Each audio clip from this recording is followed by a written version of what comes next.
హెవీగా చేయలేను. As a డాన్సర్గా నా బాడీ వెయిట్ నాకే తెలిసిపోతుంది. సో ఈసారి అలా ఉండకూడదు, ఒక చేంజ్ తీసుకొని రావాలి నాలో నేను అని. సో కంప్లీట్ బాగా డైట్ చేసి, సో ఎనీవే ప్రాక్టీసెస్ కూడా కాబట్టి అలాగే క్యాలరీస్ బర్న్ అయిపోయేవి. సో వాటర్ మీద వితౌట్ రైస్ ఒక 35 days ఉన్నాను. ఓకే. అలాగా తగ్గాను. సో నాకు మంచిది అనిపించింది, బికాస్ ఒక దరిద్రం పోయింది అనిపించింది బాడీ నుంచి. కొలెస్ట్రాల్. యా, ఎందుకంటే అది వెయిట్ వల్ల పని చేయలేను, నించోలేను, ఎక్కువ అలసిపోవడం అనిపిస్తుంది నాకు. ఇప్పుడు ఏంటంటే నాకు 5 hours అయినా నేను స్టాండ్లో ఉండగలను, నేను నించొని ఉండగలను. సూపర్.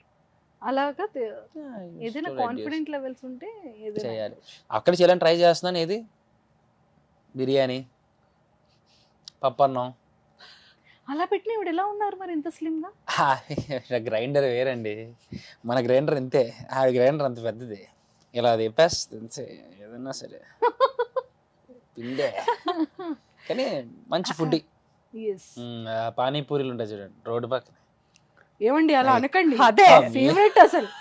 అదే ఆడెక్కడెక్కడ గోకొని వేస్తుంటాడే, మీకు అది అర్థం కాదు. అలాంటి టైంలో మేము వినకూడదు. లేదు. హలో అంటే యాక్చువల్లీ ఇప్పుడు అంతా హైజీన్ మెయింటైన్ చేసి నేను నీకు హాయ్ ఎలా ఉన్నారు? యాక్చువల్లీ ఈ రోజు వెళ్ళి పానీపూరి తిందామా? Yeah sure sure sure. Yeah, yeah. మీరు ఏ పూరి తింటారు? మీ ఫేవరెట్ ఏంటి? నాకు గోల్గప్ప అండ్ దాని తర్వాత సుక్కాపూరి. ఆడు ప్యాంట్ లో కూడా super చూసావా, Yeah, yeah. బొట్టెల లోపలికి వెళ్ళి వినిపించట్లేదు లాక్కుంటాడు. కదండి. Yeah, yeah, yeah. మధ్యలో ఏదో సౌండ్స్ Sounds disturbance ఎవరో వస్తున్నాయి. అరుస్తున్నారు. డిస్టర్బెన్స్ అవన్నీ Yes. పట్టించుకోకూడదు. Yes, yes.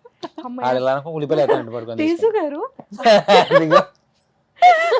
మీరు మారరు. వాళ్ళు మాస్క్ వేసుకుంటున్నారు ఏంటి అవి? గ్లౌజ్ వేసుకుంటున్నారు. అయ్యే. ఏదో ఫ్లో లో చెప్పేసారు లేరా? సరే అదే గ్లౌజ్ మాస్క్ తోనే వేసుకుంటున్నారు. వాడు ఇట్లా అంటాడు అనేసి అదే గోల్ గప్ప నీకు Please. ఇస్తే ఇదంతా ఓ trim చేయండి. అని ఇలాంటివి చెప్పి చూపించకూడదు. నో ఇలాంటి గోల్ గప్ప ఇలాంటివి చెప్పేది చూపించకూడదు. ఒకటే, ఇవన్నీ ట్రిమ్ అవుతుంది లేరా? Next question please. ఏం చేయలేం.